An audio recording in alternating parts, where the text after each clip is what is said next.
Olá, bom dia, boa tarde, boa noite, bem-vindos ao Hidra Podcast, eu sou a Mário Fonseca e tenho ele aqui ao meu lado. Eu sou o Pedro Hércules, você sabe que no Hidra Podcast a gente conversa com gente que cria e cresce na incerteza. Hoje, Marcel Salgado, CEO da Hectare. Uhul! A gente prometeu agro e tem agro. Mais um agro, verdade. A gente tentou, enfim, falar com mais gente de fora do estado de Minas Gerais, mas não foi possível dessa vez. Não foi possível, a gente não sabia, foi sem querer, foi erro. Marcel, bem-vindo, cara. Bem, obrigado vocês aí por terem convidado a gente e contar um pouquinho da nossa história aqui. Mineiro é bom contador de causa, então... Exatamente. Mas explica isso, a gente trouxe ele de Ribeirão agora de manhã. Acabou de chegar, tem pão de queijo pra ele quentinho. E aí a gente aqui, descobriu café. que ele era mineiro, a gente foi buscar em Ribeirão Preto. Pra A gente não sabia, né? Aliás, antes de começar, importante. Ribeirão é porque é uma cidade gostosa só, né? Mas é quase mineiro. É quase Minas Gerais. Quase mineiro, a gente gosta de Ribeirão. Ó, pessoal, quem tá vendo aí, curte, compartilha de cara, né?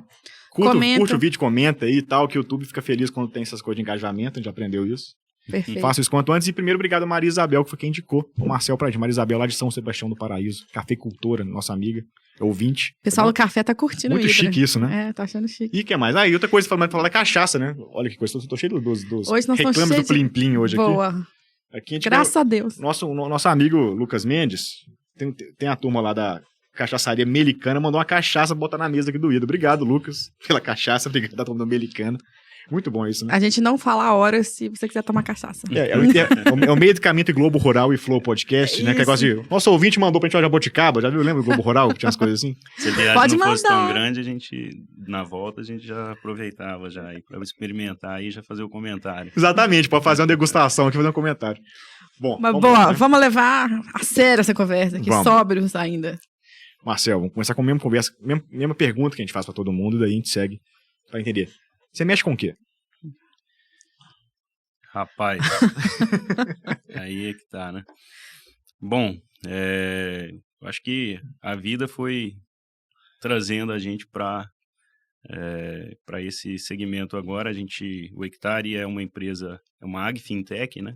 Então, é uma fintech aí, Você usa AgriFintech?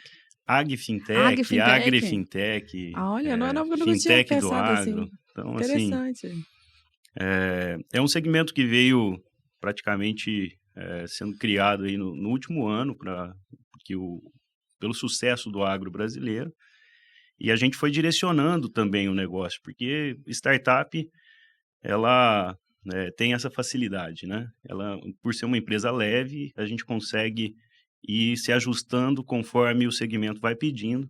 A gente não nasceu fintech, a gente nasceu ou agritech. Sim. E no meio do caminho a gente percebeu essas oportunidades e foi mudando para financeiro. Mas hoje o Hectare é uma empresa que, através de soluções tecnológicas, ele consegue oferecer uma carteira de pagamentos para o produtor, uma conta digital integrada, e operações de crédito e operações rotineiras do agro. Então, assim, por dentro da nossa solução, ele vende a produção dele, ele consegue comprar insumos, ele consegue se financiar nessa compra de insumos e ele consegue se financiar com base na produção dele. É uma situação um pouco diferente, porque normalmente as financeiras para o agronegócio usam bastante do patrimônio do produtor para fazer análise de crédito. Certo. E isso é, inclusive, um paradigma aí que a gente pode conversar um pouco mais agora para frente, porque o setor do agronegócio, ele nunca atraiu muito o crédito privado.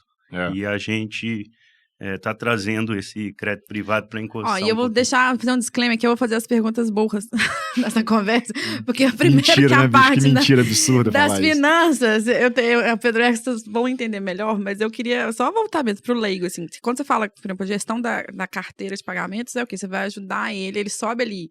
Me explica assim na prática para uma pessoa que está chegando, que não é de agro nem de finanças, o que é essa gestão? É o seguinte, bom, eu vim desse segmento, né? Sou neto de produtor, filho de produtor, e eu comecei a sentir que o produtor tinha uma certa dificuldade para cotar a mercadoria dele, o que ele tem disponível para vender. Ah, quanto que tá o preço da saca? Tipo, o preço da saca do café, o preço do litro do leite, o preço da arroba do boi. São cotações de mercado, mas são cotações de bolsa. E isso tem que ser convertido para a moeda do produtor, porque nem todo o produto desse produtor vale o que a bolsa realmente está falando para ele. Sim.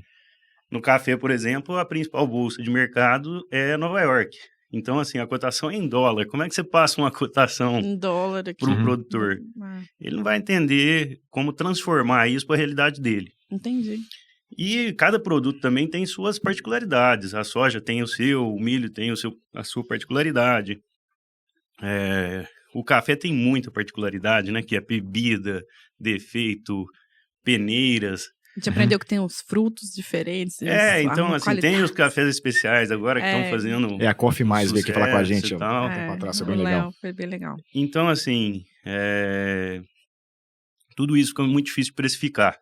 Tá. E eu, como vim desse segmento, precificava café o dia inteiro no balcão, porque a empresa do meu pai, que tem 45 anos no mercado já, ela faz isso. O produtor deposita sua safra lá. Tá. E depois a gente dá o preço no balcão. Entendi. E esse algoritmo a gente foi construindo com o tempo. Então, assim, com muita experiência, a gente consegue passar um preço. Aí sim, nós com base no câmbio e na cotação de Nova York. Então, a primeira fase seria isso. Ele bota ali o que ele tem e vocês ajudam ele a precificar, né? Que tá, e aí eu peguei todos esses atributos do café e precifiquei eles. Eu dei uma nota para cada atributo, uma nota de preço, né? E aí, assim, por tecnologia, a gente puxa a cotação do dólar, a cotação de Nova York, e eu consigo criar uma tabela automática, em tempo real, que dá o preço de cada saco de café, independente da qualidade dele. Então, interessante, tá. Então, assim, o produtor deposita o café lá, e ele depositava isso com a gente, né? Quando você fala depositar, ele manda o café lá da fazenda, ele manda pro armazém. Pro armazém. Porque normalmente o produtor não deixa café na roça, né? Sim. Uma mercadoria muito cara, agora principalmente. Sim. Tem a questão de segurança. Então ele manda para a cidade, num armazém.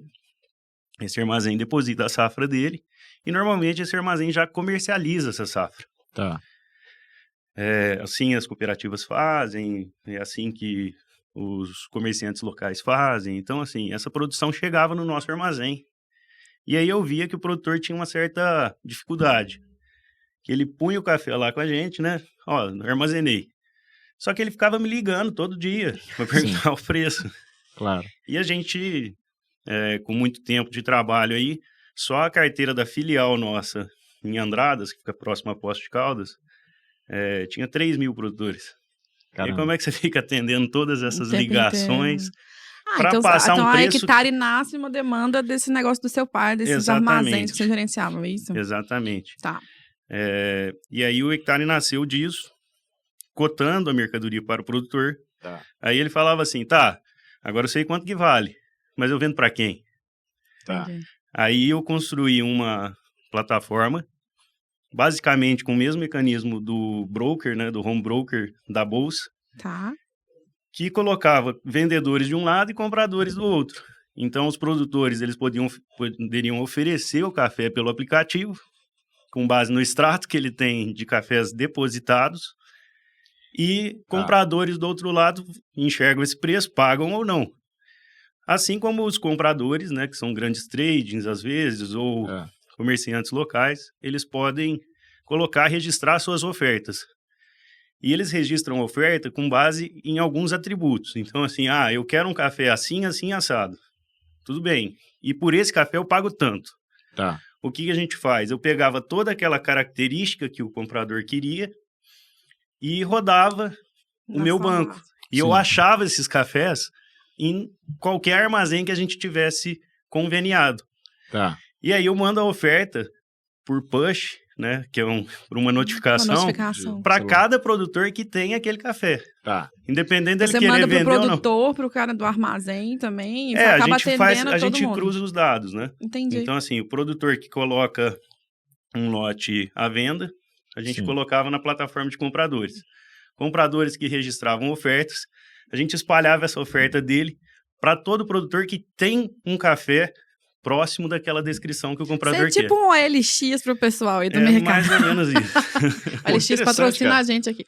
Tô brincando, mas então você começa fazendo esse A match, gente esse nasceu, Tinder a gente desses dois nasceu, mundos. exatamente. Que legal.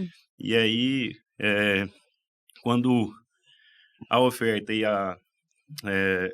o registro da venda lá batesse com a vontade do comprador em ficar com o lote, Sim. ele podia dar um match lá. Então, E aí você ficava com uma porcentagem do deal ali. Né? exatamente. Que E aí legal. a gente operava como corretor online. Perfeito. Isso foi o começo do Hectare, né? Tá. Que era um Você ia aplicativo. perguntar, eu te atrapalhei. Não, só eu fiquei pensando, enfim, tem muita coisa fascinante negócio do café, porque você é economista, né? Sim. Conta a história econômica do Brasil, pô, 1850, 1930. É a arroba do gado e o café. Então, mas o tema do café é fascinante, porque esse negócio por exemplo, uma coisa que me veio à mente, tô mudando de assunto, mas que eu acho muito massa lembrar disso.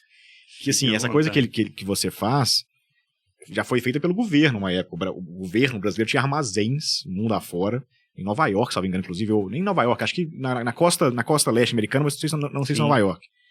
Que ele comprava café da galera, mandava pra lá e o governo fazia essa gestão e depois pagava o produtor aqui, porque é um negócio duro de fazer, é complicado pra caramba. E o governo intervia, não sei quanto parou de fazer isso, acho que é eu bastante acho tempo. que toda commodity tem esse mecanismo. Sim. A questão do café só é que ele é uma commodity quase que 70% exportada, Tá. né? 30% só fica para o consumo A parte interno. boa vai pra fora, tem isso.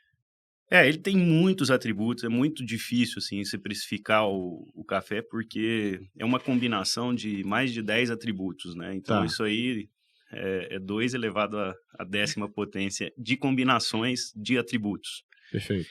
E isso tudo dá um preço diferente, entendeu? Então, assim, não é como na soja e no milho, que pelo menos tem uma referência padrão e você só vende em cima do padrão. Fora do padrão, você vai ser desqualificado ou desclassificado e vai ter um deságio na sua mercadoria. No café não é assim. O café ele tem um leque muito grande. Tanto que hoje existem várias plataformas de comercialização de grãos aqui no Brasil. Assim. Tá. Acho que essa onda da Agtech nesse processo foi muito grande. Muito forte para as cooperativas também, em vários sentidos. E todas quiseram, algumas fizeram a própria ferramenta de comercialização online. Então, assim, é um mercado mais complexo, assim. E a gente viu que para o café era um pouco mais difícil fazer esse processo. Por isso que o Hectare nasceu assim. Nisso, até por conta do nosso know-how, né? Então, deixa eu só organizar aqui pra minha cabeça jornalística. Sim. Então, você começa ali, seu pai trabalhava nesse universo já há um tempo, de universo de café, vocês tinham esses armazéns que vocês recebiam os produtos na hora de... Ajudava ali o produtor a precificar e a vender. Classificava classificava, precificar, e você foi aprendendo esse algoritmo aí de... E a gente que comprava. Vocês compravam, vocês assumiam esse risco. Nós comprávamos o café desse produtor que tá lá com o café depositado. Uhum. E... eu queria otimizar essa rotina. Entendi. Eu queria digitalizar essa rotina. Essas são as melhores oportunidades de negócio, na minha opinião. Quando a demanda está ali, você vai melhorar a entrega de serviço. No tentar digitalizar, eu vi que a ferramenta ficou muito boa para usar só no meu negócio. Eu queria que isso fosse usado por mais produtores. Incrível. E daí que veio a questão de... aí que eu entrei no mundo de startup mesmo. Porque até então, era uma construção tecnológica para atender uma dor de um negócio meu. Perfeito. E isso eu tive que fazer um contato, é lógico, com o pessoal de software, acabei aprendendo um pouco de tecnologia, convidei eles para serem sócios nesse negócio e a gente vender essa ferramenta para fora. Fica a dica, isso é uma boa forma de se fazer. E a gente começar a vender essa solução para fora do meu armazém, da minha empresa. Eles toparam essa situação. E a gente desenhou uma parceria com essa empresa de software e começamos a produzir a ferramenta. Que era esse match aí para fazer. Exato. E aí, como é que foi essa evolução? Quando foi isso, o Hectare? A gente começou a planejar, não tinha nem o nome de Hectare. A gente começou a planejar isso em 2015. Mas é recente. É recente. Aí, com a empresa de software, a gente definiu o nome, assim, aquelas coisas de startup mesmo, uma salinha discutindo entre sócios, nossa, esse nome que você falou é muito ruim e tal. Uhum. E aí eu falei, eu queria um nome forte, que lembrasse, né, agronegócio e que soasse, que não soasse em inglês, assim, para o produtor, Sim. porque o produtor não fala inglês. Ele Sim. ele vai falar o português, assim, Pra claro. simplificar a vida aí também. E aí eu falei assim, ó, o que a gente pode colocar de nome que tenha um apelo, assim, que o produtor já conheça isso, só de falar ele sabe o que é. Uhum. E aí a gente pensou em hectare porque é uma medida, né? Uma medida da agricultura e que é muito usada no Brasil. Então a gente pegou isso, só deu uma ajustada na palavra, Sim. porque o hectare escreve com H, a gente tirou o H e colocou um E. Sim. De eletrônico, né? de Igual e-mail e eletrônico, tal. exatamente. Perfeito. E aí a gente construiu esse nome, todo mundo gostou na hora ali, e falou assim, vamos sair com isso então.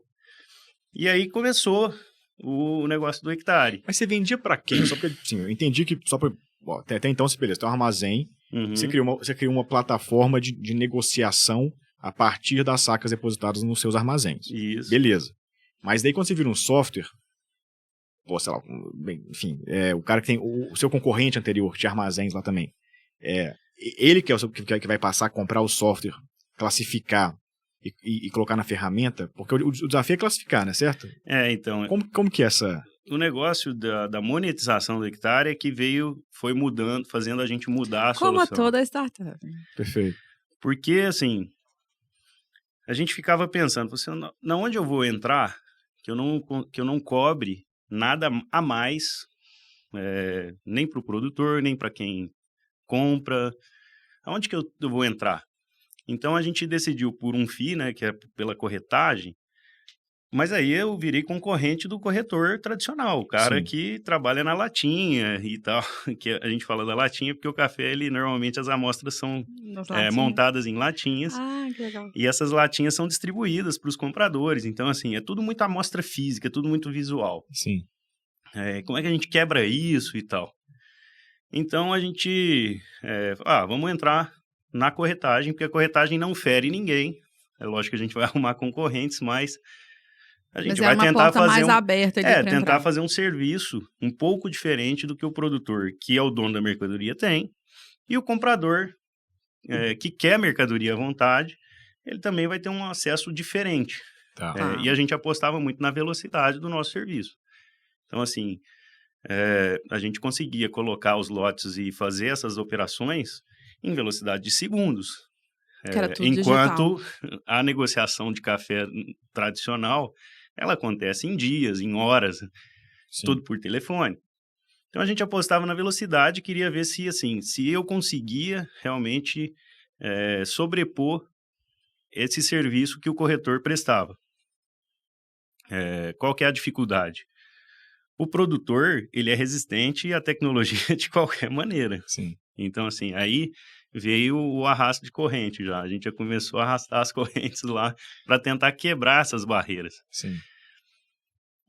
Mas, assim, fomos conversando com alguns armazéns, alguns querendo colocar o serviço à disposição.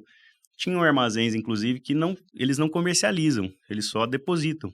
É um serviço a mais para o meu cliente? Então, traz para cá. E nessa, eu conheci um dos nossos sócios, né, que é o primeiro sócio estratégico. Porque, eu já conheci ele de longa data, mas eu propus o serviço a ele, que é o Armazém Gerais Peneira Alta, lá em São Sebastião do Paraíso. É o maior armazém privado, sei lá, a gente fala da América Latina, mas deve ser do mundo, porque em café, Brasil é líder sempre, né?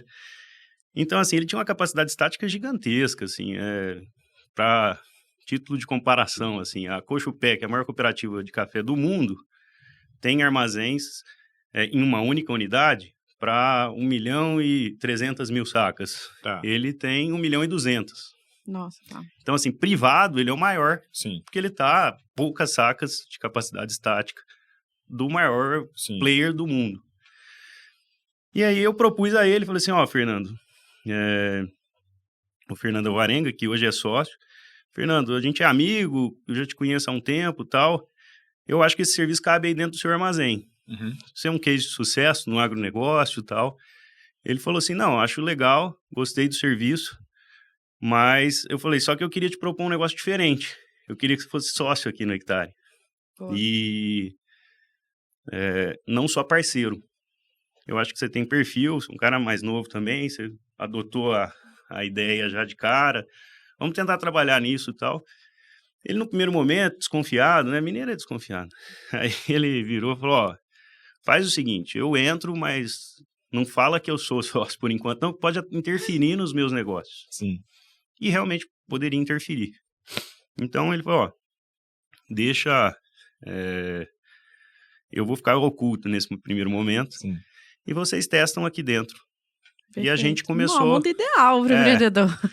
E aí, por conta desse primeiro contato, a gente começou a oferecer o serviço e tal, mostrar para o produtor que a gente fazia um trabalho diferente e tentando vencer nessa comercialização. Sim. E aí, nessa coisa da pergunta do Pedro, era que você estava ajudando a cotar e ajudando a vender. Na cotação, a gente ajudava a cotar. Tá. E fazia um serviço gratuito. Esse serviço, quando a gente lançou ele, ali no sul de Minas, a gente foi reportado da Globo, porque era um serviço já diferente. Sim. E os produtores começaram a olhar o nosso preço, olhar a nossa base. Vocês viraram, tipo, só que era uma referência tabela. só. Eu virei uma tabela eletrônica. Tá. E na sequência, a gente começou a pedir para o produtor, ó, deixa o café com a gente que a gente vai vender o seu café. Aí caímos no problema do desconfiado de novo, né? Sim. E aí o produtor desconfiado do nosso trabalho, falou, pô, mas eu te dou o preço, depois eu, sei lá, eu acho que eu posso vender mais caro. Então, vinha um questionamento sempre, porque o produtor, eu acho que ele ainda não está preparado, ele gosta de especular, mas ele não está preparado para o mercado especulativo, que é o mercado de bolsa. Sim. O mercado de bolsa, você pôs ordem, meu amigo, você tem que liquidar. Não tem essa de falar, eu mudei de ideia. Subiu, eu mudei de ideia. E eu acho que esse apetite a esse risco de pôr o preço ele mesmo e fechar o negócio, ele ficou bem receoso. A relação, se eu tô entendendo, era parecida com o imóvel. Tipo, que o cara fala que é um negócio meio assim. Exato. O corretor te liga, tem uma proposta aqui, vamos ver, não sei o quê. Tipo assim, o cara só escuta. Vamos conversar. Ele não dá preço. Ele só quer escutar a oferta. Então, assim, o produtor, ele prefere uma plataforma muito mais leilão do que uma plataforma de comercialização. Pela sensação de que eu conseguiria um preço melhor no leilão. Exatamente. Só que e assim, a nossa aposta era mais na velocidade, porque eu sei que o café, ele é a commodity agrícola mais volátil do mundo. Ele só perde, por exemplo, para petróleo. Caramba. Ele pode subir 10% em um único pregão. Gente. E ele só trava por conta da bolsa mesmo, que se passar de 10, ela trava. Então, assim... Circuit breaker. Circuit breaker vermelhinho. Então, assim, o café é um negócio muito volátil. Caramba, tem que ter muito estômago para trabalhar com isso. Só que o produtor, quando tem a saca dele dentro do armazém, ele se conforta e fala assim, ó, o meu dinheiro é café, acabou. Então, ele não quer saber se está valorizando muito ou caindo muito. Tá. E a gente quis estampar isso na cara dele. Falou assim, ó, seu café é dinheiro, seu dinheiro sobe e desce todo dia, e eu acho melhor você acompanhar esse movimento de perto. Tem hora que você está perdendo muito dinheiro e você não sabe nem por que você está tomando a decisão de não vender ou de vender. Uhum. A gente quer deixar isso pronto, num gráfico que eu te mostro historicamente como é que é a evolução do preço, e a gente vai dando os nossos pitacos. Talvez, por conta de um palpite, você acaba negociando. Essa foi a nossa... Teve um processo educativo do mercado. Exatamente. É sempre pesado isso. Só que isso era muito pesado e a gente sabia que ia arrastar muito tempo a corrente nesse processo. E aí, alguns negócios começaram a acontecer, a gente já foi ganhando visibilidade. Só que aí, num belo dia, e eu já tinha comentado isso desde o início, eu falei assim, ó, eu acho que o Hectare tem espaço para montar um aplicativo de cotação, comercialização, crédito e troca de insumos, troca por insumos. Tudo em café. Que eles trocam um com o outro. Olha, eu nunca Por que isso? Porque eu já tinha essas operações de rotina acontecendo à minha volta. Eu sabia que o meu concorrente trocava café por insumo, café que não tinha nem sido entregue. Eu sabia que o produtor pegava dinheiro emprestado e deixava café guardado. Eu sabia que o produtor negociava café e que ele perguntava preço todo dia. As 4 operações são operações que eram rotina do meu Que era trabalho. você fazia analogicamente, digamos assim. Então, assim, eu já sabia que o produtor ia fazer essa operação em algum momento. Tá. Eu só falei para eles o seguinte, qual a gente vai atacar primeiro? Ah, Marcelo, tem que passar o preço pro cara primeiro, então vamos fazer a cotação. Depois, vamos ajudar o cara a negociar. Se ele não quiser negociar, a gente arruma o dinheiro para ele. Sim.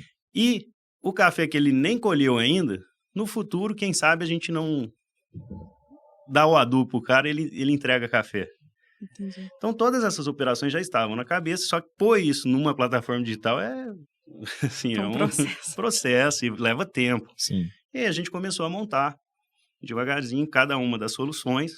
Alguns produtores começaram a aderir à cotação, outros à comercialização. E aí chegou um momento que vem um pouco de pressa. Assim, gente, tem café demais para negociar, só que o produtor não está vendendo. O momento do mercado, naquele ano que a gente lançou a solução de comercialização, não estava bom para nós, estava bom para o produtor. Ele estava esperando subir. Ele não queria vender.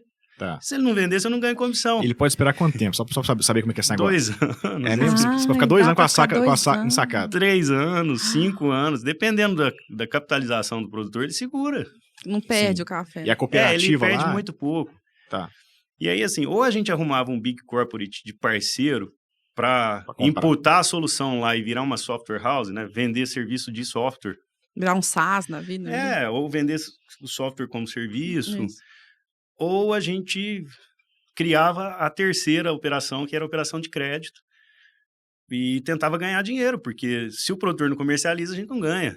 Sim. E aí, como é que eu pago as contas do hectare? Aí, nessa hora, a gente já estava com funcionários próprios, já tinha colocado recurso do bolso, eu já tinha vendido carro para colocar o dinheiro lá. Tá. Isso foi mais ou menos quando? Você falou que você começou a pensar Nós em 2015? começamos em 2015. Em 2017, a gente lançou a cotação. Depois Nossa, o ficaram Fernando... 2 anos para fazer o software, algoritmo, plataforma, para ajustar a parceria, inclusive, de sociedade claro, e tal. legal. Eles estavam fazendo, de 15 a 17, eles estavam fazendo o meu software, Sim. da minha empresa. Então, ali não tinha custo.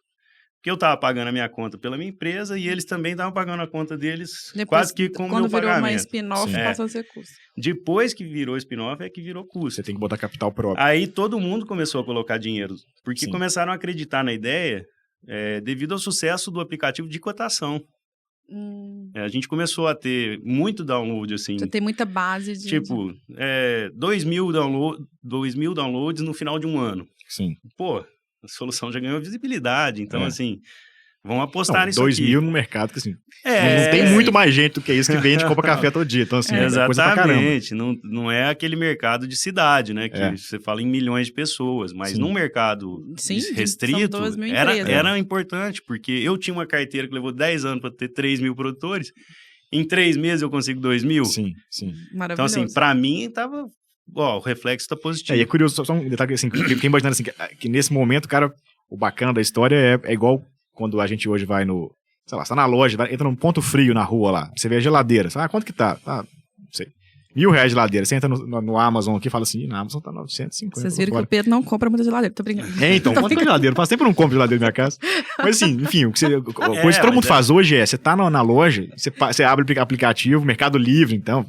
Quanto que tá o troço, você compara na hora. O seu aplicativo virou isso, né? O cara sabe. E esses caras alguém de tecnologia começaram a pôr mais pilha ainda, porque eles começaram a olhar mapa de acesso, coisa que eu nunca tinha visto na minha vida. Tá. E a gente começou a ter acesso de todos os lugares do Brasil, assim. Que legal. Porque tinha produtores mineiros que estavam viajando para o Nordeste e checavam o preço do café dele de lá. Perfeito. Então, assim, não é só pela quantidade de usuários, mas esse usuário estava usando realmente o nosso serviço para cotar o produto dele todo dia. Isso foi deixando um sentimento bacana. Então agora vamos investir. Boa. Vamos investir na ferramenta de comercialização? Vamos. Foi aí que a gente arrumou o sócio 2017. Para ajudar a gente nesse processo. Então, assim, viramos matéria, de repente o Fernando entrou como sócio, a gente injetou um pouco mais de capital, mas nada fora da curva. E falou assim, agora a gente tem 1 ano aí para lançar a ferramenta de comercialização. Aí vira aquela expectativa, vamos conversando e tal. E qual era o tamanho que vocês estavam ali? Só para entender, equipe? Eram 2 sócios? Não, era coisa de olha, umas 5 pessoas, mas assim, Perfeito. tinham 7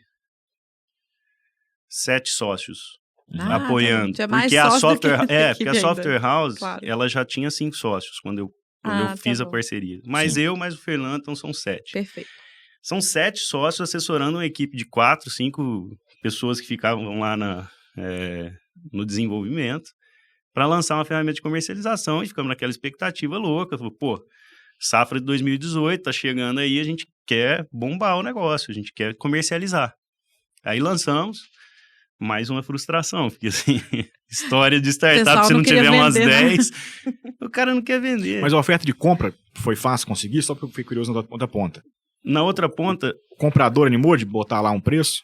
alguns colocavam o preço, alguns fizeram o teste da plataforma, mas todos eles queriam a outra coisa, que é volume.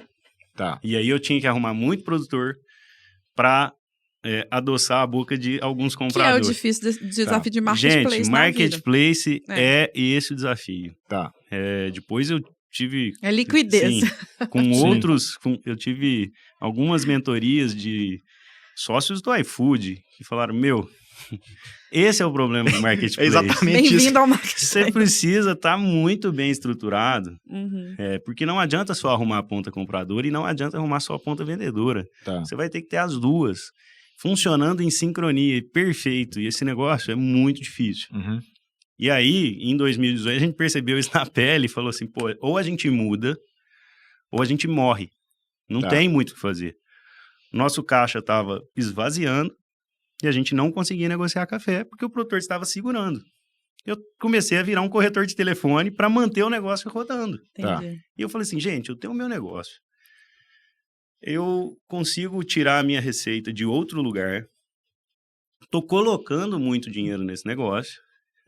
E ele não me dá retorno e daqui a pouco eu vou ter que virar um corretor que eu nunca fui. Eu sou o comprador, eu sou uma das pontas do negócio. Entendi. Não justifica fazer esse trabalho. Não justifica. Ou a gente muda o negócio, ou eu tô fora disso. Assim, não tem como persistir nisso durante muito tempo. Agora, como comerciante de café assim, online. Sim. Não posso ser esse corretor digital. Não vai dar tempo. Eu acho que a ideia é muito boa. A ferramenta ficou excepcional. Sério mesmo, assim. Eu gosto de usar como comprador. Isso que é importante. Eu gosto de passar isso para os meus produtores. Os meus produtores, para o meu negócio, são clientes, usam da ferramenta. Mas não estava difícil de fundir essa ideia. E principalmente monetizar esse produto.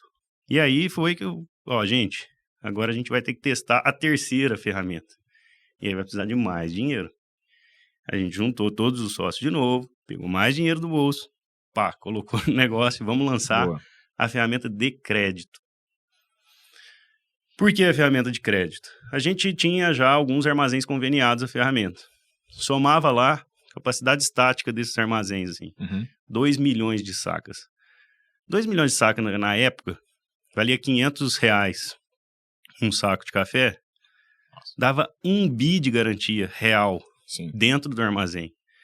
Gente, se nós não conseguimos emprestar dinheiro com o café guardado e esse café ficar a nosso favor, cara, nós não vamos... Aí não tem porquê. Nós não vamos sair do nada aqui. Vai ficar rodando, chovendo no molhado. Vamos lançar de crédito. A de crédito agora vai dar certo. Beleza. Fizemos todo o negócio. Toda a plataforma. E aí mais desenvolvimento. Mais gente no negócio para ajudar a pensar. Chamamos nessa hora os corretores que tinham ficado meio bravos com a gente para tentar vender a operação de crédito. Fizemos um mundo de coisa. Conversamos com os armazéns para oferecer os produtos lá dentro. Tinha uma certa comissão se o armazém conseguisse vender a operação e tal. Cara, isso é genial. Vai dar certo, vai dar certo. E rodando. A risada dele já entrega. Em 2019,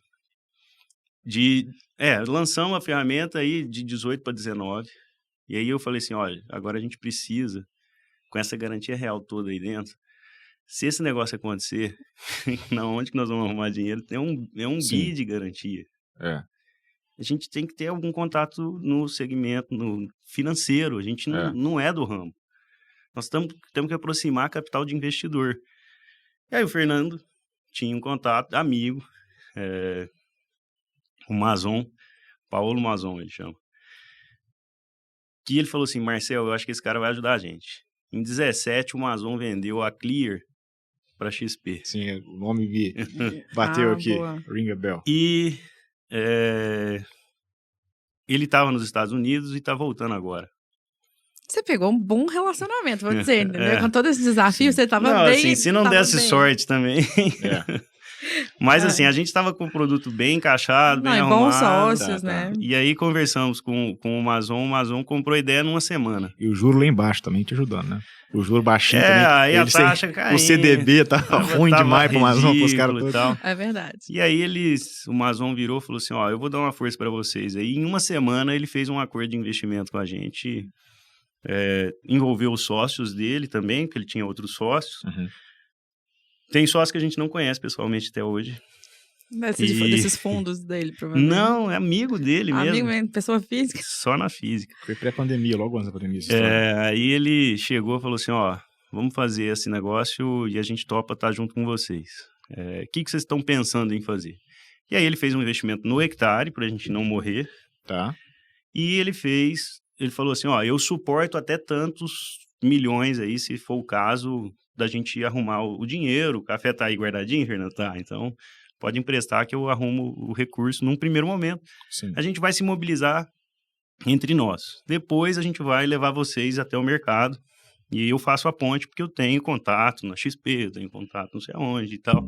Claro. E a gente, é lógico, apostou nesses contatos, falou assim, então vamos rodar. Nessa hora, a gente desenhou uma feira. Em 40 dias a gente fez uma feira de agronegócios, assim, uma feira foi lá em São Sebastião do Paraíso, né? Mais 1.000 metros quadrados de tenda, colocamos mais de 40, mesmo. mais de 50 empresas que vendem produtos para o agronegócio. E aí a gente queria mobilizar o crédito, não pelo crédito, mas com uma solução de pagamento. Então a gente só convertia o dinheiro de café que ele tinha estocado em créditos na ferramenta. Tá. E esse crédito ele podia pagar fornecedores. E nós lançamos o Hectare Pay, que era uma solução de pagamento. E aí vocês também cobravam um FII ali E aí a gente cobrava um FII na transação. Entendi. Então não era muito crédito, era só uma conexão entre o produtor... Era uma ferramenta de pagamento. E uma forma de conversão de produção em reais. A gente fez isso, fizemos a feira, expectativa na lua, para variar. Covidão. Não, fizemos a feira. Teve uns 5 negócios. Tá. Entendeu? Tá, entendi. Então a gente tava na expectativa de novo, que o negócio ia dar certo e tal, e já era a terceira, né? Tipo, tentativa de fazer o negócio pegar, agora com investidor, com gente. Quem tem sócio tem patrão, aí a gente arrumou mais patrão. E aí Quem tem sócio tem patrão. É isso aí. E aí a gente foi... Chegou janeiro, depois dessa feira, eu tive que sentar na mesa e dar as minhas explicações. Pô, por que esse negócio não acontece? O que você janeiro tá fazendo? 19, né? Só para acompanhar você. Isso, janeiro 19. Tá. O que você tá fazendo com o meu dinheiro? Sim. Essa que foi a pergunta. Caramba. Tá. E aí eu fiquei numa sinuca de bico gigantesca. Nessa hora, quando eles entraram, eles falaram assim, ó, a gente faz a feira, tudo, só que é o seguinte, tem que ter alguém que toca o piano. Vocês estão tudo part-time. Porque todo mundo tinha outros negócios. Não dá. Empresa de sócio não vira, tem que ter um cara que toca. E aí, ó, você é o idealizador... Eu também já ouvi essa, é verdade. Você é o idealizador, você topa vir pra dentro do negócio? E aí ele falou, eu topo. Ele falou, então eu faço um investimento no caixa pra gente tocar isso mais um tempo. E aí eu tive que chegar lá dentro de casa com meu pai e falar assim, pai, tô pedindo a conta. Sim. Eu sou sócio, mas eu tô pedindo a conta como sócio, eu não posso mais continuar tocando os negócios aqui. Porque agora eu vou tocar o negócio do Hectare. Para ele foi uma alegria e uma tristeza, né? Ele perdeu um sócio que ele queria que continuasse o negócio dele, mas ele ficou satisfeito porque eu estava desenvolvendo um produto, uma ideia minha e tal, e ele viu que estava começando a dar certo. Então ele ajudou bastante e tudo, e aí nessa feira não deu negócios, mas de repente o negócio de arrumar o dinheiro para o produtor de café começou a dar certo. Tá. Começaram aí- a aparecer na plataforma pedindo isso. Aí começou a ter interessado, falou assim, ó, eu tenho tanto de café, eu queria isso de dinheiro, tenho tanto, queria isso. Porque tem uns caras, você falou, o cara tá muito capitalizado, tem café pra caramba, tava segurando pra vender quando tivesse caro. Mas tem um cara no meio do caminho que quer esperar pra vender, mas também precisa de uma grana agora pra investir em alguma coisa. É esse cara que foi em você. O mesmo capitalizado, ele queria segurar por mais tempo o café dele. Tá, então ele queria adiantar um pedacinho daquela grana pra consumir. Ninguém entende comportamento. Porque o mercado pode estar caindo, você fala assim, cara, mas está caindo, vende, liquida Sim, e usa o seu dinheiro. Não, ele segura. O mercado está subindo, ele segura. Então, assim, não tem explicação. Não tem explicação. E aí o crédito parece que mostrou isso pra gente. Assim, ó, pô, se eu libero o recurso pro cara, ele especula. Você não sabe por quê, você não sabe pra quê. Mas eu não preciso convencer mais ninguém. Sim. Ele tomando o crédito, me pagando, acabou. Perfeito. Cada um com a sua vontade. Ele ficou bem satisfeito do lado dele e a gente ficou do nosso. E pode fazer o que ele quer fazer, que é segurar, e pode consumir ao mesmo tempo, ou investir na operação dele e tal. Começar a replantar. E essa operação, a gente também começou a mexer nela para eu ficar competitivo com o banco. Porque o banco faz essa operação, que é uma operação que a gente chama de CDAWA. Ele tira um warrant no armazém, chega no Banco do Brasil, pega o dinheiro. Pois é, isso que eu ia falar. Um assunto que a gente começou aqui até nos bastidores, né? Crédito e aí, agrícola é uma coisa já tradicionalíssima. E assim, só pra gente voltar, eu vou situar vocês com relação ao crédito, o que estava acontecendo nesse momento. Tá. Primeiro que a taxa Selic começou a cair absurdamente. Sim. E a gente chegou a mínimos históricos, né? Então, o investidor já ficou mais... Assim, o risco do agronegócio, o agronegócio começou a ficar mais palatável para ele, porque ele tinha dinheiro sobrando e não tinha onde colocar. O banco privado, sempre nas operações tradicionais, de linhas subsidiadas. Plano Safra brasileiro. Sim. Que movimenta 300 bi. Mas na época devia ser 215. Pô, 215 bi é dinheiro pra caramba. Só que o agronegócio estava crescendo demais. E precisava de muito mais do que o Plano Safra. Isso já é uma coisa. Segunda coisa, as linhas subsidiadas, elas têm que ter uma aplicação muito característica. Então, o banco ainda precisa fazer uma parte burocrática de análise de crédito e uma parte burocrática de aplicação do crédito. Tá. E a gente simplesmente não tinha burocracia na análise, porque a gente faz análise de crédito muito mais simples. E a liberação do recurso não trava o produtor. Ele usa do jeito que ele quiser. Ele usa do jeito que ele quiser. Não é subsídio, é crédito contra garantia, por acaso, café. Isso. Tipo. Outra coisa. Todo banco, na hora de emprestar dinheiro, empresta via CCB. CCB é tributado no IOF. Tá. A gente fazia toda a operação baseada em outros títulos do agro, que não tem IOF. Então, já começamos a ficar competitivo. O IOF é o que? O 7? Grandão ou é aquele 1 e pouco? Não, no ano vai dar 3,38. Então, é relevante para uma operação anual. Sim. Se ela for curta, então, piorou, né? Porque você vai pegar um crédito de 10%, ele vira 13% na sua cara já. Então, assim, a gente já começou a entender isso. Mas mesmo assim, competir com linha subsidiada é muito difícil. Sim. Mas muito difícil. Não, e é um negócio muito enraizado há muitos anos também. Então a gente tinha que dar flexibilidade, a gente tinha que ter algumas características. Porque o preço você não ia ganhar. No preço a gente não ia ganhar. Isso é fato. E até hoje a gente não ganha. Claro, e não é a intenção. Não é a intenção. Mas a gente começou a perceber que o seguinte... tem espaço aqui. Se a gente ajustar um pouco a ferramenta, eu acho que a gente consegue fazer uma liberação de crédito rápida, que não se caracteriza como crédito. Tinha toda uma dificuldade gigantesca, porque você entra no mundo financeiro... Tem uma burocracia também técnica. Você tem uma regulação gigantesca. E a gente era instituição de pagamento, você não pode fazer crédito. Então, assim... Mas nessa hora... Os sócios que tinham acabado de entrar para fazer o contrato de investimento... Que tinham know-how disso, graças a Deus. Na verdade, nem era tanto isso. Jura? É que quando eles fizeram o contrato deles, eles já estavam com um escritório de advocacia, por ter vendido 2, 3 empresas já, um escritório muito tarimbado. Sim. E eles falaram, cara, para fazer o nosso contrato com vocês de investimento, para pôr o dinheiro no caixa aí, eu quero que vocês usem deles. Porque eu já quero que vocês comecem a se preparar juridicamente para uma venda no futuro. Quero que vocês tenham uma boa orientação jurídica. E esses caras, pô, aí esse cara, pra mim, foi o maior professor. Qual que é o escritório? Só pra... É igual eu falo. Não sei se você pode falar. Posso. É o Freitas Leite. Freitas Leite, legal. E eles organizaram a sua vida. Eles organizaram os advogados que salvam a vida da gente. Organizaram a minha vida. Importante também. Eu não esqueço disso. Assim, a primeira reunião no escritório com o Cristiano, ele começou a escrever na parede, falando o termo e CRA, e CPR, e título do agro, ele foi colocando todos na parede, CDCA.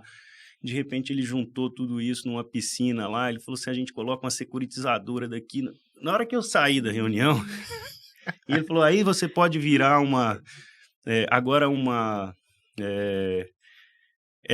SCD, ou que é a Sociedade de Crédito Direto, Sim. Ou você vai fazer isso porque agora o Banco Central está permitindo esses movimentos. Na hora que ele acabou a reunião, eu saí de lá. Falei, ó, a gente vai dar como eu não sei. Cheguei pro Fernando e falei assim, você entendeu alguma coisa que você escutou lá dentro? Achei que você falou assim, nada, cara, nada. Eu falei assim, cara... Aí ele falou, então, seu dever de casa. Você anotou? Eu anotei. Você vai aprender o que é isso. Assim, o dia em que virei banqueiro, né? Acho que é um pouco isso também, né? É isso, né? Você virou banqueiro. Nesse dia, ele falou um monte de coisa e aí que eu fui aprender o que era o mercado financeiro, o mercado de regulação, o que era Banco Central, qual que a exigência que ele tinha para a instituição de pagamento, que estava surgindo assim, quase todo banco digital surgiu como instituição de pagamento. E aí tem um degrauzinho para fazer essas coisas. Existe, sim, um modelo que dá para seguir, mas alguém tem que ir lá falar para você que modelo que é esse. Porque, assim, se for para descobrir do dia para a noite, esquece. E a gente foi se moldando conforme essas coisas. Então, toda a nossa operação foi sendo ajustada para ficar dentro do correto, né? Dentro do regulado. Mas a gente foi falando assim, ó, isso dá para fazer, isso não dá, vamos contratar esse serviço. Isso aqui não dá, vamos trazer para cá, vamos encostar em outra startup que está fazendo isso. E a gente, por ter facilidade de integração, a gente foi se integrando a serviços. E a gente montou essa operação. Quando a gente montou a operação para fazer, veio um outro problema. O cara que, quando queria liquidar a operação, o comprador era obrigado a pagar a gente, porque ele já tinha tomado dinheiro antecipado. E aí, comprador de café nenhum paga por conta de ordem de terceiro. Por um problema do café, especificamente. Na transação estava tudo certinho. E aí ele estava tendo que depositar o dinheiro na conta do produtor. Falei, pô, esse dinheiro vai sumir. Sim. Sorte que essas operações que a gente começou a fazer foram sendo com gente muito idônea e esse pessoal topou colocar no dinheiro. Só que, a gente precisa resolver esse problema. E aí a gente foi construindo e numa dessas integrações com uma dessas startups a gente arrumou a solução. Então hoje o Hectare é a única empresa, né, do Brasil, vamos dizer assim. Eu falo isso porque é tudo muito novo, eu não tenho... Claro. Assim, não precisa pesquisar muito, você vai ver que a gente é o único que faz essa operação. Não é sonho de empreendedor, não. É porque ou você é um banco para fazer esse débito em conta, mas como instituição de pagamento não tinha ninguém que fazia isso. Tá. E a gente arrumou a solução. E hoje a gente opera junto com outra startup que ela é TechFin, ela oferece solução financeira para... Tecnologia para finanças para outras empresas. Ela não tem interesse de fazer de trabalhar como instituição de pagamentos ou fazer a operação que a gente fazia.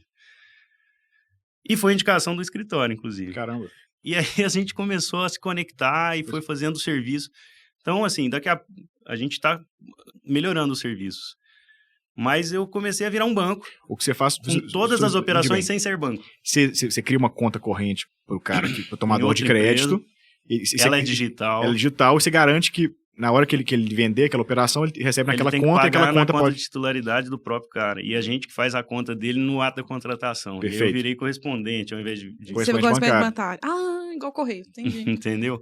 Entendi. Mas tudo isso plugado. Porque tem que acontecer em 2 minutos. Porque o produtor não quer saber se tá lá, tudo se tá rápido, aqui. digital. Tem que acontecer em 2 minutos. Tem que ser assinado digital. Outros problemas. Assinatura. Toda assinatura brasileira... Pode viver a semana. Eu estou brigando com o meu ICPF e a Apple. Eles não conversam. Eles não são amigos ainda. Toda assinatura digital, ela vem com o token por e-mail. Ah, não, pois é. Não vou falar disso, não, que eu vou ficar deprimida. E produtor não tem e-mail, meu. Tá. Caramba. Como é que esse cara assina digital? Aí a gente Como foi não lá... tem e-mail? Ele não tem que cadastrar um e-mail na sua Não, plataforma assim, do não vou generalizar, né? Não, mas Nós você temos tem- vários níveis de produtores no Brasil com relação a... Não, claro, mas o login e senha Nectar não é um e-mail? Não. Chocada. Não, ele é aplicativo, né? Ele é uma aplicação CPF senha. E aí a gente, como é que resolve esse problema de senha e tal? Mais uma integração. A gente trouxe uma empresa que faz assinatura digital, porque a gente não montou o nosso assinador. Tudo que você vai montar dentro de casa, Sim. você monta, mas leva tempo, você gasta dinheiro, Claro. e você não põe o produto para rodar. E aí a gente contratou o serviço de outra empresa, foi lá, se integrou com ela, ela falou assim, não, eu ofereço uma assinatura aqui por WhatsApp. Falei, essa é fantástica, porque não tem, você pode ir no Ceará, que todo pessoal lá, produtor, que tira leite debaixo de árvore, tem um WhatsApp. Tem um WhatsApp. Sim. Eu quero isso, depois eu quero esse nome. Se você está divulgando, mas eu quero saber quem é que deixa assinar pelo WhatsApp. E aí a gente pelo amor conseguiu de Deus. fazer um token que ele recebe e assina por WhatsApp e tal. Então, assim, tudo isso... Faz uma spin-off disso, pelo amor de Deus. O mundo precisa de gente assinando pelo WhatsApp. Tô falando sério, não tô brincando, não. Não, então, e a gente... Mas não é nossa a solução, eu até indico depois. Eu quero. Nossa. Mas todo esse processo... de virar banco, né? Fala assim, mas vocês viraram um banco? Não foi. Nós não oficialmente não. A gente não é banco, mas a gente começou a fazer todas as operações dentro das possibilidades, por integrações, por conexões com outras empresas de tecnologia, e a gente foi dando velocidade ao processo. Então, hoje, dentro do Hectare, tem operações de crédito que eu não sou o agente de crédito. Eu sou um mero participante, ou como correspondente, ou como agente de cobrança. Entendi. É o que a gente é. Então, assim, a gente opera dessa maneira então, hoje. As monetizações de você, só para ver se ficou claro para mim, é nessa transação como esse agente bancário? A gente fala que nós somos Finder's Fee. Tá. A gente procura FIIs nessas operações. E a gente começou a ganhar essas beiradinhas aí de todas as operações que são transacionadas por dentro do nosso aplicativo. Porque aí o nosso aplicativo tem todas essas soluções lá já. A cotação, vocês começaram a ter FII também ou vocês continuam fazendo gratuito? Não, a cotação é gratuita. A cotação é gratuita. A parte de crédito... Comercialização tem comercialização a corretagem de venda e crédito em FII. E já chegaram nas trocas, que era o quarto feature. E aí, a gente veio apostando nessas operações. O crédito começou a funcionar. Em janeiro de 2019, a gente tinha movimentado R$200 mil em janeiro. A gente fechou o ano com uns 50 milhões, mais ou menos. Boa. E esse ano a gente já passou de 200. Caramba. Que demais. Então, isso foi mostrando que a gente, finalmente, agora quando a gente você olha a feira lá com 5 deals e agora... tá no caminho certo. 50 milhões é bom. E aí, assim, com essa movimentação, a gente já foi ganhando visibilidade no mercado financeiro, para investidores, aí participando de tudo e qualquer programa de aceleração e não digo... não mentoria, suporte. Não, assim, todo programa que tinha de startups mesmo, eu não digo que é uma competição, mas fomento, né? Então, a gente participou do Pontes para Inovação no segundo ano do Pontes. A gente foi finalista. Aí, depois, participamos agora do campo digital, que é da Baita Aceleradora, com o Facebook. A gente foi uma das classificadas. Isso tudo foi dando... Eu falo que o programa de aceleração, para muita startup, é uma expectativa muito boa. Quando você entra no programa e depois você desanima demais, porque é muita aula. Muito trabalho.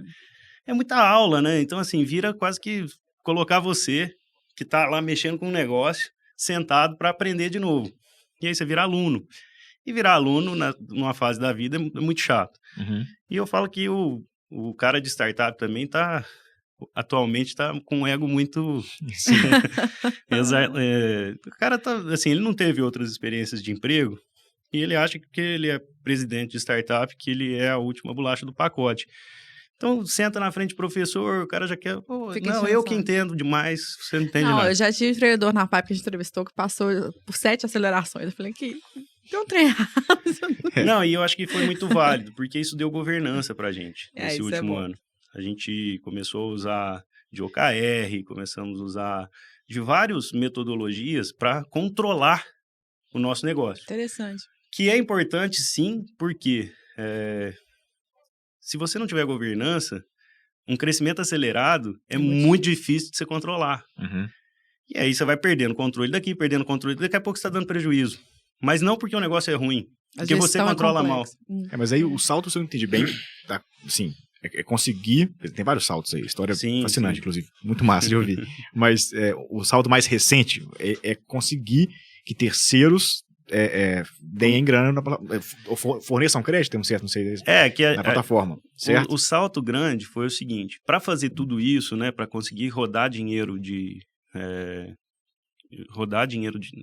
crédito, vamos dizer assim, para o produtor, a gente tinha que ter o dinheiro. A nossa sorte é que dentro de casa a gente tinha um motorzinho para começar, né? Não precisava ser um motor grande, mas a gente conseguia pôr o carro para rodar. E eles, foram o nosso fundo nesse momento. A gente não precisou montar a solução e pegar dinheiro fora, porque senão seriam 2 desafios. Perfeito. Então a gente usou do dinheiro que tinha dentro de casa. E a gente foi usando até, por mais recursos que a pessoa física tenha, é lógico que ninguém está disposto a assumir um risco absurdo. Então, assim, eles viraram para mim e falaram, Marcelo, agora chega, cara. Sim. Acabou, não tem jeito. Eu não vou pegar o meu patrimônio e colocar inteiro no hectare só para você arrumar para produtor rural. Sim. A gente precisa arrumar agora um funding. E o risco do funding, quer dizer, você transferiu o risco para o cara que financiar. O risco já estava mais fácil, porque a gente já estava com track já. A gente já tinha um track record de 1 ano e meio, sem um 0 de inadimplência. Mas digo assim, esse investidor novo que entra na plataforma dando crédito, o risco é dele. Embora vocês fazem tudo, vocês empacotam... Teve dois processos. Né? A gente sabia que ia ter aquelas escadinhas do mercado financeiro. Então, no primeiro momento, fundo próprio, tesouraria. No segundo momento, o próprio escritório já orientou. Falou assim, vai para um processo de securitização, faz um fundo, um CRA, faz isso, empacota tudo que você tem e joga dentro do fundo. Sim. Depois, no futuro, você pode virar uma SCD, uma sociedade de crédito direto, mas você vai ter que se regular pelo Banco Central. São 2 anos e milhões para conseguir se regular. Terceiro passo para vocês. Mas eu acho que até aí, vocês já ganharam um corpo para tomar uma decisão. Se vocês vão passar por esse processo ou se alguém vai vir e vai incorporar esse processo de vocês. Perfeito. E aí vocês vão escolher. Continua com fundo próprio, busca fundo de mercado. Quero só um parênteses. Quem tá ouvindo o Hidro e tem vontade de trabalhar com uma fintech, como é que é? Age de fintech? Eu falei certo? Isso aqui, quantas horas de escritório de advocacia você precisou para falar esses 3 degraus aqui? Só deixar registrado. Mas essa conta, se tem uma conta que eu paguei com gosto, foi essa. Eu tô dizendo que olha aqui. E você no Hidro não vai pagar essa conta se você entender isso aqui. Mas a sorte é que a gente tinha vindo de um investimento que veio para o caixa desculpa, mas 1/3 do recurso foi para o advogado. Não, perfeito, só tô contando porque alguém tem que fazer essa estrada para descobrir que essas 3 etapas são essas. Mas boa, mas vai lá. Só que assim, a gente foi arrumando conforme a situação mostrava. Então, a gente faz, assim, startup é um negócio que é bem sério mesmo. Não tem nenhuma que troca pneu com carro parado. Todas elas trocam com o carro rodando. Claro. E o que a gente aprendeu foi trocar os 4 ao mesmo tempo, com o carro andando. O que rolou hoje, só porque assim, o que rola hoje é então o CRA. Você empacota como um CRA e vende com FDIC. Você pega todos os títulos, né, e empacota no CRA. O CRA já pode ser negociado, né, como CRA mesmo. Perfeito, claro. E aí veio a história do CRA pulverizado. Nessa hora, as securitizadoras do Brasil que não faziam CRA já começaram a fazer CRA. O CRA era um negócio que, assim, muito bonito, mas ninguém usava. CDCA é outro. A gente não sabe nem para que serve. CDCA, eu não sei o que é. Que basicamente é título, fundo que compra recebível do agro. Tá. E a gente começou a originar os títulos. Perfeito. A gente originava os títulos, trazia... E aí o caminho era esse. O caminho normal ia ser esse, inclusive. A gente trazer tudo isso para dentro de um fundo. Esse fundo, a gente ou comprar com a nossa tesouraria mesmo, ou distribuir, não publicamente, mas para alguns investidores mais próximos, Friends and Family total ali, até ganhar volume. Eu falei, quando a gente chegar em 30 milhões no mês, aí não dá mais, gente. A gente tem que fazer isso. Perfeito. E a gente estava fazendo todo esse processo, falando com securitizadora, já estruturando o CRA e tal. Mas aí, por conta desses programas, por conta da nossa visibilidade, por conta da movimentação, chegou um momento em que um investidor, mas alguns começaram a bater na porta e falaram assim, cara, eu quero conhecer isso aí. Me mostra como que funciona. Eu quero entrar para fazer o funding. Tá. O problema de vocês então, é de... Um outro player são os investidores, Sim, os clientes dele. Então, Que eu quero ser fazer o dinheiro. Então, assim, que jeito que você me coloca nessa estrutura? Eu posso ser sócio, eu quero equity, eu quero ser só o sócio de funding. A gente ficou batendo com alguns investidores para não ceder equity, né? Porque aí depois que você entende o valor do equity, é que você começa... E o drama de gerir todo mundo também. Aí você começa a falar assim, não vou ceder equity. Mas a questão do funding era muito importante para o nosso negócio. E a gente foi conversando, até que um dia a gente falou assim, acho que agora a gente achou um parceiro certo e que vale a pena a gente começar as conversas. Isso foi novembro do ano passado. E aí a gente começou a conversar, eu entrei em vários programas, nesse programa especificamente a gente conseguiu fazer um contato quase que direto, e a gente entrou no programa do Alpha Collab, que é uma instituição financeira. Sim, do Banco Alpha, né? Do Banco Alpha, e que recebeu a gente muito bem, que assim, gostei do modelo, é um negócio que a gente quer, a gente nasceu disso, né? O Banco Alpha nasceu como Banco da Lavoura, então eles já vieram depois do Banco Real, o Banco Real foi vendido para o Emerald Bank, e o Banco Alpha veio dessa venda, né? E, a gente está querendo inovar, a gente é um banco muito conservador, um banco de investimento, a gente quer essa ponta diferente. E a gente começou a conversar com eles. E 9 meses depois, né? Então, assim, depois de 9 meses, a gente conseguiu fechar um acordo de investimento com eles. Perfeito. Uma porrada. Então, agora foi... Mas eles estão entrando como sócios. Foi a semana passada, inclusive, que a gente assinou o acordo. E eles vão entrar nas duas pontas, né? Como sócios para o negócio, e eles vão entrar como funding para as operações. Acho que até vale para quem está ouvindo a gente, e talvez não conhece tanto o mercado financeiro e tal, por que o negócio do funding é tão importante essa conversa nossa? De repente, a Equitare era uma plataforma de negociação de café, vou simplificar talvez aqui demais, mas é um pouco isso. E ela passa a ser um local onde o cara vai tomar crédito. Ele vai depositar o café no armazém e vai tomar um crédito para comprar trator, para viajar para Disney, enfim, né, para fazer o que quiser fazer com aquele dinheiro, mas é um crédito mais barato porque é contra garantia, né? Crédito com garantia do café e não do imóvel dele e tal. Para dar crédito tem que ter dinheiro. Alguém tem que pegar essa grana, assim, alguém tem que ter dinheiro à vista que vai dar aquele R$1 milhão pro cara, o cara vai pagar no futuro, etc. Então, quando você vira um banco, você começa a consumir muito capital. Você falou 200 milhões, salvo engano, né? 200 milhões de movimentação. Movimentação, né? Recente.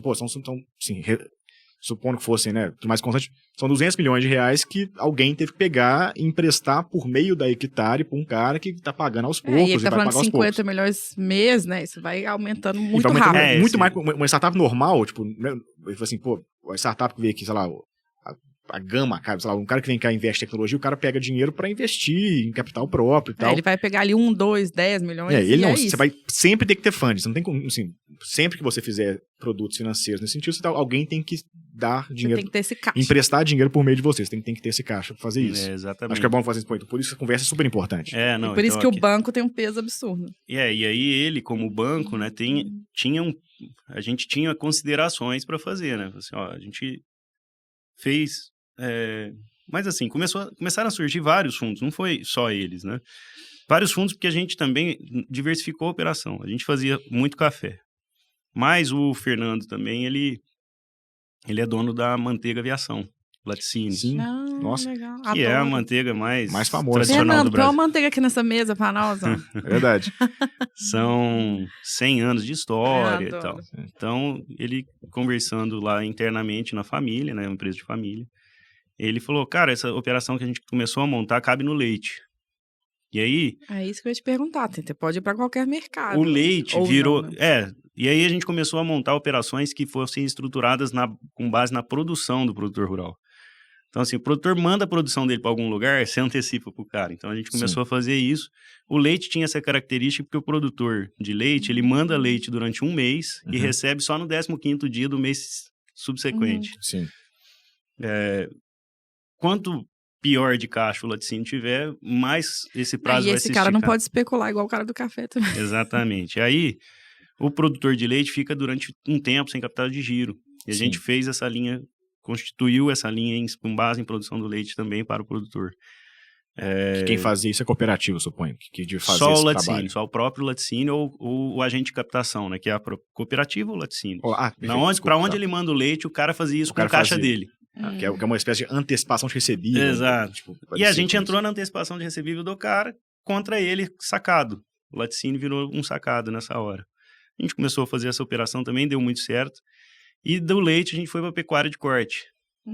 Que também tem o frigorífico na ponta como sacado, e o produtor que está com o gado em terminação, o gado fica quase que num armazém, que é o confinamento. Então, assim, tudo que tem essa característica, a gente começou a pegar e trazer para dentro da ferramenta. Foi por isso que a gente também evoluiu muito rápido na questão de liberação de recurso para produtores. Essa operação começou a crescer.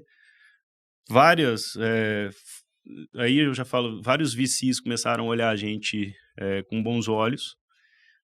Alguns deles conversaram comigo nos últimos 6 meses aí. Eu acho que eu devo ter falado com uns 10 aí dos principais do Brasil. Mas a gente já estava nessa conversa bem avançada aí com o Alfa.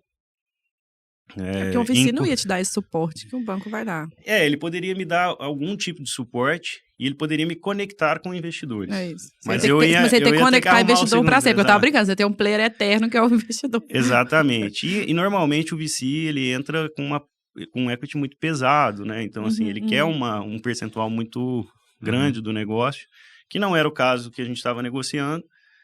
Então, a gente fez uma rodada de equity pequena, mas com uma aposta de funding interessante. E mesmo assim a gente conseguiu ajustar, melhorar o valuation, e aí agora sim, nós estamos num trabalho para formar time, crescer o negócio como empresa, governança, e tudo isso foi esse resultado desses 5 anos de Mas fala um pouco desses tamanhos aí, só para as pessoas terem noção. Porque a gente começou tímido, porque ele começa a história só contando os dramas, né? Exatamente. Aí Mineiro depois de uma é duro, hora, bicho. Mineiro é fácil. Você ficou até agora nesse papo, você entendeu, né? Acabou de... Mas a gente fez uma rodada aí que nós vamos fazer ceder uma participação, um equity também para ele começar de sócio, e ele vem para experimentar nessa parte equity, porque o banco está fora de venture faz muito tempo. Eles estão montando agora com o Alpha Collab essa ponta. Isso não existia, e a gente é a primeira startup investida deles. Caramba, que massa. Boa. Mas assim, a gente tem vai ser meio... Tem uma linha do tempo para eles fazerem um investimento já conversado. Então, assim, até 2023, a gente crescendo nessa taxa que a gente vem crescendo, a gente pode chegar a 600 milhões de investimento. Uou, tá. Não, e fala desses tamanhos mesmo. Como é que tá? Tamanho de equipe de programação, os sócios, o volume de recursos que vocês estão movimentando. Os sócios, a gente chegou nos 30 milhões por mês, né? Então, assim, eu tô com uma carteira constante de 30. Boa. Os sócios, a gente manteve os mesmos, com a entrada dos sócios do Mazon lá naquela ocasião, né? Eles entraram em 3. Então, a gente saiu de 7 para 10. Agora, com o banco entrando, a gente vai dar exit para 2. Perfeito. Então, diminui. Vão ser 8 sócios mais o banco. E a gente tem um tempo aí para montar e estruturar a equipe.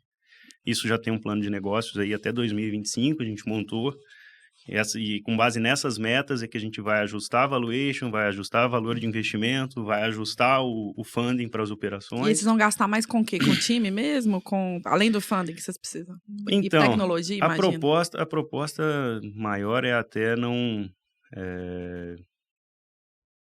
fazer muito investimento em equipe, no time, assim. Tá. A gente vai estruturar melhor a ferramenta, né? Programação mesmo. A parte de desenvolvimento. É lógico que a equipe comercial certamente vai aumentar aí, porque a gente não tinha quase ninguém nessa frente. Isso aí a gente deve dar um foco maior agora. Marketing, porque justifica agora. Mas é a proposta de um time enxuto sempre, assim, sabe? É levar o Hectare para, sei lá, fazer 50 pessoas. Ah, legal. Isso em 3 anos. Perfeito. Então, é manter isso bem enxuto até essa fase. E acompanhar esse plano de negócio agora com todas as ferramentas que a gente tem de gestão. Olhando com um olho no retrovisor, né? Olhando o DRE para ver se o projetado com o realizado está batendo. E, assim, usar de metodologias, que é o caso do OKR, por exemplo, que é tudo moonshot, né? Então, você chuta tudo muito lá em cima e espera bater. Vamos ver se bate uma parte desse negócio. Sim. Mas, assim, a expectativa agora é outra, totalmente diferente. Vocês deram 2 exits para investidores? Vocês já conseguiram distribuir lucro ou ainda estão investindo tudo? Não, a gente investe 100%. 100%, né? Boa. Agora que a gente tá no break aí, então assim... Tá batendo. A gente tá mas eu espero pagando... que 50 milhões mês tem que estar batendo isso aí. Não, mas a gente tá pagando... É que por FII, né? A gente trabalha por FII, não tem nada... Você faz movimentações muito robustas, mas o FII é pequeno. Então o líquido não é o grande negócio. O negócio é ter reinventado um negócio. É ter inventado um modelo. Porque a gente inventou realmente um modelo de negócio para levar crédito de uma maneira totalmente diferente. Não, e é muito massa, assim, desculpa te interromper, porque assim, você vê que você pula a história da Bolsa de Valores, é essa, né? O cara vai lá, tinha lá plantação de não sei o quê, vai vender bolsa de mercadorias, fixa o preço, contratos, aí depois o cara usa contratos futuros, depois contrato futuro, o cara vende para tomar crédito. Você faz essa história, digamos, da evolução do mercado financeiro dentro de casa em 3, 4 anos. Da economia, como assim, o excedente, bota preço. Mas o cara... E assim, agora que a gente vem com a expectativa de lançar a parte de troca. Isso que eu ia te perguntar, que era o quarto vídeo. Que a ferramenta já tem nome, é o Troca Fácil Hectare, em que o produtor ele vai ter um limite de crédito em milho, em soja, em café, ele vai ter em sacas. Tá. E isso ele vai ter um marketplace, aí sim, de produtos, para que ele faça essa troca. E os produtos não têm preço, eles têm relação de troca. Então, você vai chegar lá, tem 1 tonelada de adubo por X sacas de café, X sacas de soja. Só que isso fica sendo vai sendo convertido diariamente naquele por conta do nosso original. link do algoritmo original. Que então, assim, por mais que a gente tenha desenvolvido ferramentas nesse meio tempo e algumas não deram certo, a gente aproveita de todas elas até hoje. Caramba, aí o cara faz o hedge perfeito, né? Exatamente. A gestão de passivo, de risco do produtor rural fica perfeita. O insumo vai ser cotado no que vem da receita certinho, então ele vai saber a margem dele do próximo ano. E vocês com muita noção total do mercado de ponta a ponta. E a gente meio que fecha todos os processos que uma empresa poderia fazer nessa parte de agronegócio. E aí vocês foram pro leite, café, a gente tá com gado. Leite, café, gado de corte, e a expectativa agora é entrar em milho e soja já na próxima safra de verão. Nós temos que fechar essa conversa. Jesus! Eu vou puxar a orelha aqui pro seu bedel aqui, muito chato, cara. Desculpa, por favor. Porque tá muito massa a conversa, tá fascinante. Cachaça e tomba acho que já foi. Passou aquela parte. Pontuei, qual é o maior cachaça e o maior tombo? Qual foi a maior emoção aí de, meu Deus, tá aí, conseguimos, verdade, né? E qual foi o maior tombo? Falando, meu Deus, não vai dar. Eu acho que, assim, as duas melhores sensações, assim, uma foi quando a gente realmente, até começo de 2019, a gente não tinha produto. Quando a gente fechou o ano de 19, a gente viu que a gente tinha, além de... agora, na verdade, fechamos o ano de 2020, a gente viu que além de ter um produto, a gente tinha um produto interessante, um produto muito bom. E começou a dar resultado financeiro. Então, assim, essa foi a primeira sensação. E o segundo momento foi, assim, no dia que, além de ter fechado proposta de investimento, a gente tinha fundo batendo na porta. A gente tinha sócios dentro de casa querendo apostar mais no negócio e o mercado estava comprando a solução. Então, assim, trabalho bem nesse feito. momento eu fiquei com a sensação de plenitude. Falei, Boa. pô, agora 5 anos de eu sacrifício. tenho investidor querendo entrar, pedindo para entrar. Não, uma validação perfeita. Tenho sócios dentro de casa satisfeitos, tão satisfeitos que estão querendo comprar mais. Tenho produtores tomando operação, eu não estou dando conta de atender. E a gente conseguiu fazer um negócio, uma proposta, formalizar uma proposta de investimento. Então, assim, esse dia, para mim, eu falei, agora... Vou tomar cajada. Essa é a cara, eu posso tomar. E qual que você acha que foi um dos mais difíceis aí desse processo? O que foi que eu acho que o tombo maior foi justamente ter apostado na ferramenta de crédito no começo, mas mal desenhada, e ter lançado ela assim como ferramenta de uma solução de pagamentos, ter feito uma feira que a gente ficou muito satisfeito de ter realizado uma feira genial, assim, foi um negócio muito rápido para fazer uma feira do tamanho que a gente fez. Cooperativas às vezes levam 6 meses, a gente fez em 32 dias. Uhum. Então a gente teve apoio demais, assim, de toda a equipe, que são poucas pessoas, né? Balão 10 que vocês pessoas, a gente encheram. ficou lá enchendo bexiga, eu tava com febre no dia do negócio. E você fala, pô, expectativa a 1000, e chegar no final da feira, praticamente nenhum São 5 negócio. negócios. Então, assim, foi difícil. isso é difícil demais. Eu acho que... E a partir daí eu tomei um puxão de orelha que, já como empresário, vindo de outros negócios, eu não gostaria de ter tomado. Eu acho que ninguém quer, né? Claro. Quer seu sócio virar e falar assim, ó, o que você está fazendo com o meu dinheiro? Essa pergunta, por estar em negócio de família, eu nunca fui questionado. Perfeito. Eu nunca fui questionado. E isso é muito duro. Eu acho que, assim, naquele momento eu falei assim, agora eu tenho que trabalhar de um jeito diferente. E eu não sabia por onde ainda, mas eu falei assim, eu vou fazer. Boa. Eu vou fazer. E aí eu cheguei para a turma, pro time, falei assim, ó, a gente não fez nada ainda, mas a gente precisa fazer 60 milhões até o final do ano. Vem o cara comigo. falou assim, esse cara tá doido, nós não vamos chegar nem... E a gente fez. Boa. Então isso foi muito legal. Obrigada. Não, Eu acho importante falta botar uma que coisa. esse corte é bom, mas vai Não, lá. tem um corte muito bom, verdade. Nossa. Cara, pra fechar agora, infelizmente pra fechar, porque, Nossa, sinceramente, já passamos alguns minutos. passar né? um dia em Sebastião, a gente vai sentar com você, vai continuar essa conversa. Eu quero. Porque, assim, cara... Eu quero ir lá também. né, a gente conhecer. O importante é ir Não, e primeiro. tomar um café também, que a gente falou do negócio todo de tecnologia, mas o que importa é o café É o na café. mesa. Né? Café no bule, igual o Ratinho fala. Cara, eu acho que assim, pô, você certamente leu muita coisa, entrou em contato com muita coisa interessante que te ajudou nesse processo todo. Então a gente sempre fecha a conversa um pouco assim, com alguma sugestão de alguma coisa, ou um livro que você leu, ou um filme que você viu, ou uma coisa que você... Pô, uma série, uma coisa que você... Um dever de casa que você acha que as pessoas Você devem passa pra fazer. turma, galera, putz, isso aqui foi legal de ver, foi um negócio que me... Ou até pra Foi relaxar massa, também, tá? é. Não precisa ser só sobre o negócio, uma coisa que te ajudar a acalmar nesse momento também vale. Não, então, eu acho que, assim, eu escutei uma frase de alguns mentores aí, né, e um deles me deixou bem, assim, foi marcante, é que o empreendedor é sempre muito solitário.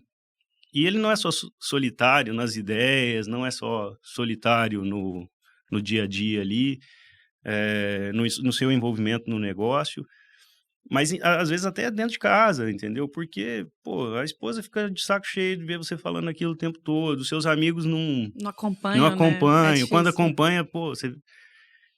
então, assim, um negócio que deu certo pra mim, deu muito certo. Quando você acredita realmente, eu acho que você tem que vender história. Você tem que contar a história. Você tem que ser vamos dizer assim, o cara que mais acredita nela. E acreditar ao ponto de você conseguir vender isso. Porque o seu produto, às vezes, ele não está tão bem montado. Tá. Ele não vai dar certo de cara. Então, você precisa da aposta de outras pessoas que que consigam sustentar você até você chegar lá no final e falar assim, ó, tá vendo? Uma das coisas que eu pensava está certo. Porque você vai errar em várias. E aceitar realmente, assim, que as críticas, entendeu? Porque eu falo, assim, hoje o presidente de startup, ele tá se achando muito... e não, pô, aceite as críticas. E vão ser muitas. Então, assim, engula com sabe? Vai descer quadrado, mas escute. E tome uma atitude na sequência.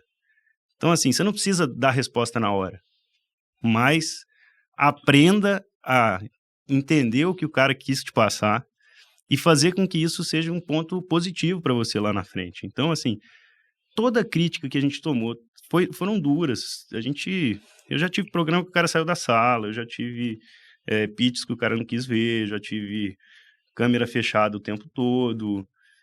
Então, assim, tudo isso te mostra algum caminho. E no final tem sempre os palpites dos investidores que realmente querem construir com você.